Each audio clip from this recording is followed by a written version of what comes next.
윤석열 대통령 그 광복절 경축사에 대한 반응, 이 북한에서 지금 김여정 노동당 조선노동당 부부장. 예, 부부장이죠. 네, 담화를 냈죠. 냈어요. 담화 내용 혹시 저희 화면 잠깐 보시면 되지만 이미 다 보셨겠지만 음, 뭐 그동안에 뭐 저도 이제 뭐 제가 그쪽 전문 분야는 아니지만 그냥 음. 뉴스들 쭉 봤을 때 네, 오늘 담화 내용도 보면 되게 표현이나 이런 것들이 우리 기자들 입장에서는 보면 참 기사 쓰긴 좋습니다. 기사 쓰긴 참 아니, 좋은데 막말은 다 있다고. 예, 정말 기사 쓰긴 좋은데 와, 좀 세다는 생각 좀 들긴 했습니다. 어떻게 보셨어요? 아니 그러니까 이 저기 담대한 구상이라고 담대한 이름된 구상을 8.15 얘기했죠. 8.15 경축사와 경축사에서. 100일 기자회견에서 다 네. 같이 강조된 내용들은 아니 뭐 저는 이미 제가 쓴 칼럼이 오늘 한겨레 보도가 돼 있습니다. 네. 그러니까 이틀 전에 쓴 칼럼이거든요. 김여정, 헛소리라고 김여정 부부장 담화가 나오기 전에 나오기 전이죠. 혹시 김여정 부부장 담화를 아니, 교수님 거 보고 쓴 거? 아니 그건 좀 위험한데. 그래. 어쨌든지 간에 그러는데 이런 진정성 없는 구상에 북한이 왜 반응하냐? 아니 반응은 했지. 그런데 왜 이걸 수용하겠냐는 거지. 그 담대한 구상에 보면은 예전과 몇 가지 달라진 점은 있어요. 보수 네. 정권 주장하고. 네. 우선은 비핵화 초기부터 경제 제재 완화하겠다. 그다음에 무력으로 북한을 침공하는 무력에 의한 현상 변경을 추구하지 않겠다. 네. 예, 이런 부분이라든지 비핵화 과정에서 미북 외교적 정상화를 지원하겠다. 네. 사실은 긍정적인 면이 있어요. 네. 그런데 이게 왜 문제냐 보자고. 북한에 대한 경제 제재는 누가 하는 거예요? 보통 미국이 하죠. 미국과 유엔이에요. 유엔이 하죠. 네. 미국의 북한 제재법과 네. 유엔의 대북 제재 결의안 6개예요. 네. 이것에 의해 국제사회의 강제력이 발휘된 건데 그렇죠.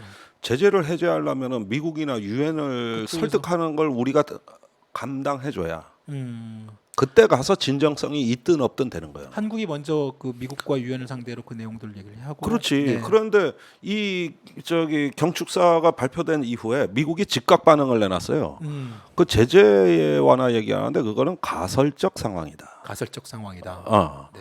가설적 상황이란 거 뭐야? 북한이 핵 다 포기하고 저기 이랬을 때 네. 그런 가설적 상황이지. 제재는 변함없다. 네. 그다음에 미국의 소리 방송 VOA라는 매체가 있죠. 네. 거기에서 유엔 안보리 관계자가 얘기를 했는데 그 경축사 보니까 북한의 히토류하고 남측의 식량을 맞바꾸는 식의 그 뭐 대북 지원안들 이런 것들이 있는데 네. 그거 다 제재 위반이다. 아, 그거 자체가 다 제재 위반이다. 그러니까 미국하고 유엔은 관심 없는 거야. 네. 그런데 북한에 대한 그 패키지 지원이나 이런 부분들은요. 네. 제가 오늘 그 페북에 요게 왜 안 되는지 아주 자세히 썼거든요. 네. 그런데 그거는 제가 북한을 몇 차례 다녀보고 여러 차례 얘기했지만은 만약에 북한이 비핵화 개방을 한다 그러고 외부로부터 지원을 받는다면 중국 지원을 받지 왜 남한 지원을 받습니까? 평양 시내 제일 큰 백화점이 누구 겁니다? 중국 거예요. 북한의 탄광, 유통, 물류 중국이 다 장악했었어요. 단지 국제 제재 때문에 가동이 안 되고 있는 거예요. 네. 네. 장성택 살아있던 시절에 북한이 중국화됐단 말이에요. 네.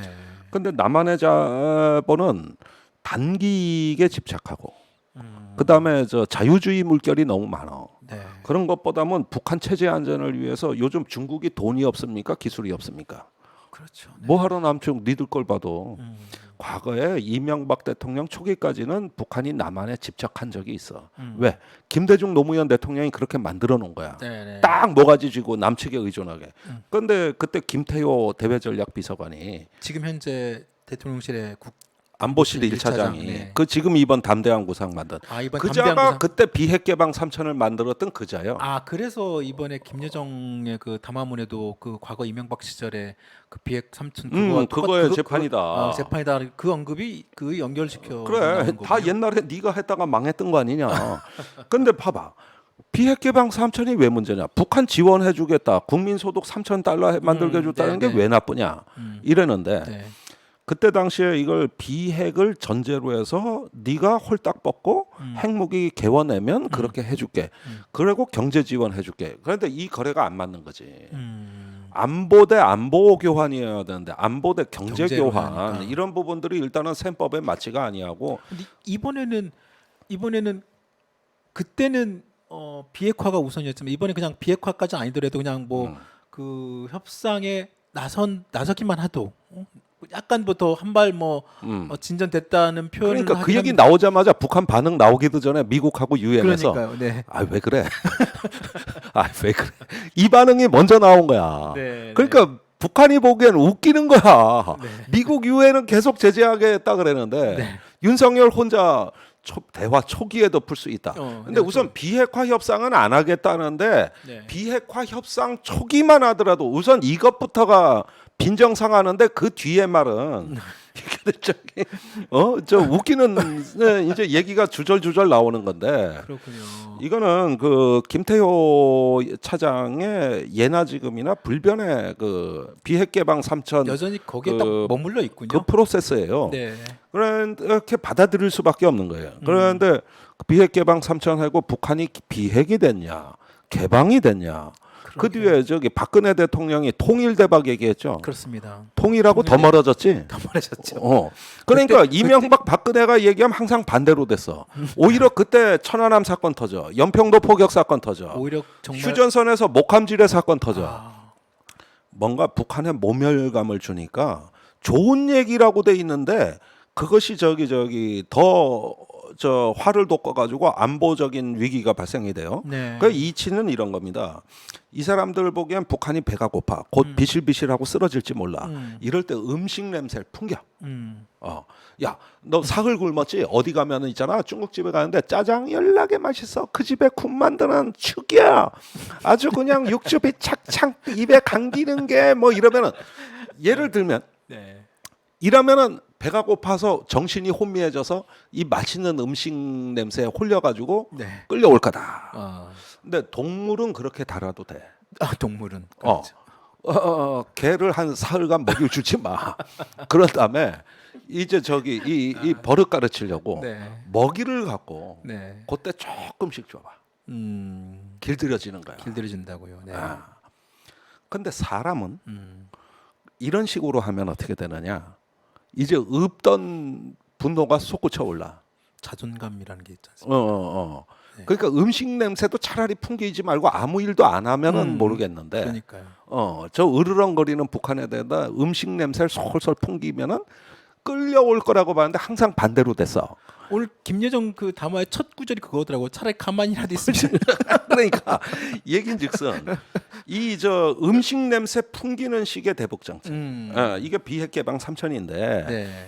그러는데 이명박대로 거슬러 올라가면 2009년에 임태희하고 북한 김양건 통일전선부장, 임태희는 당시 노동부 장관이 싱가포르에서 비밀리에 만나. 네. 그래가지고 남북 정상회담을 합의해. 아. 그러면서 그 대가로 쌀과 비료를 준다 그러면 협상이 깨지니까. 그러니까 나중에 정상회담이 되고 어느 수준이 되면 그 쌀 비료라든가 북한에 대한 몇 가지에 대해서 협력적 차원에서 검토할 수 있다고 이야기를 해. 네. 그런데 당시에 김태효 대외전략비서관이 보니까 아니 청와대 안보실이 있는데 노동부 장관이 대통령 특사로 가가지고 이래? 요 정보를 이제 안 거지. 네. MB를 그 찾아가가지고 북한과 망할 건데 정상회담 왜 협상하십니까? 네. 그다음에 임태희 장관이 오바했습니다. 자필로 북한에다 써줬대. 뭐 쌀비료를 준다, 뭘 준다. 아니 이게 정상회담의 대가로 이렇게 거래를 했답니다. 이러니까 MB가 머리 끝까지 화가 난 거야. 아, 네. 그래가지고 저기 야 임태희 장관 그 못 나가게 해. 그 사이에서 협상 라인을 통일부로 바꿔 현인택으로. 그래가지고 개성에 가서 통전부하고 만났는데 네. 임태희가 한 얘기를 하는 거예요. 그런데 그 얘기가 정상회담을 대가로 쌀과 비료를 지원해 준다는 얘기는 아니고 이게 임태희가 직접 해명을 하는데 네. 나는 정상회담 대가로 쌀과 비료를 준다고 한 적이 없다. 적이 없다. 그러면 그 문건 네가 합의문 써줬잖아. 그러니까 합의문도 아니고 양해각서도 아니고 우리가 앞으로 논의해야 될 걸 제목을 정한 거다. 그지 거기서 하나도 보장해 준 게 없다. 네. 근데 북측이 너무 정상회담에 관심이 많더라. 그러니까 논의해 볼 수 있는 거 아니냐 이렇게 얘기를 했는데 김태효가 그 자리에 대신 나간 거야. 그래서 개성도 자심도 여관에 가가지고 네. 김양건을 만나. 네. 거기서 만나가지고 협상을 다 깨버려. 그러니까 저기 임태희가 머리 끝까지 화가 난 거야. 네. 내가 대통령 특사로 갔는데 그러니까. 저 새끼가 나를 폄훼 왜곡하면서 그래서 북한군 망한다고 MB를 반대로 돌려 세우네. 와, 이래가지고 그런 게 있었군요. 네. 국정원 통일부 만난 것도 다 결렬. 통일부 통전부 만난 것도 다 결렬. 근데 임태희가 진보입니까? 그 사람이 햇볕 정책주의자예요? 보수입니다. 그렇죠. 보수예요. 그런데 그 보수주의자가 가서 합리적으로 했다는 거거든. 네. 근데 쟤들이 다 깼다. 저 강경파들이. 이래가지고 둘이 엄청나게 갈등이 벌어져. 그런 다음에 그 MB가 네. 이런 식으로 아니 뭐 비핵화하고 뭐 그러면 정상회담뿐이요, 쌀비료뿐이요, 뭐 이런 식으로 이제 얘기를 술술하면서 회담을 결렬시키니까 북한이 머리 끝까지 화가 난 거야.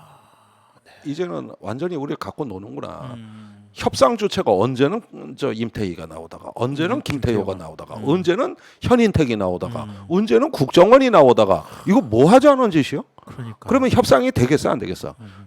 결렬된 거지. 그러다 천안함 연평도가 터져. 네. 그리고 그해 11월에 베이징에 김양건을 보자고 해가지고 김태효가 또 가. 베이징에서 베이징으로. 거기서 호텔에서 한 유명한 이야기 천안함 사과는 받아야 되겠는데 북측 입장에서 사과하기는 어려우실 거니 북측은 사과가 아닌데 남측이 사과로 해석될 만한 입장 표명을 해주면 될 거 아니냐. 그래서 그때 뭐 유감인가 뭔가 나왔던 거예요. 그래서 그걸 뭐 유감이란 표현을 써야 될지는 네. 자세히 얘기 안 하고 그 다음에 돈 봉투를 내민 거야. 아, 김태효가요? 여기 오면 호텔비하고 여비 많이 드셨을 건데. 그러니까 네. 김양건이 우리 뭘로 진짜 보고 뭘로 이래가지고 가서 다 까. 아, 또 김양건 그걸 다 공개합니까? 공개해.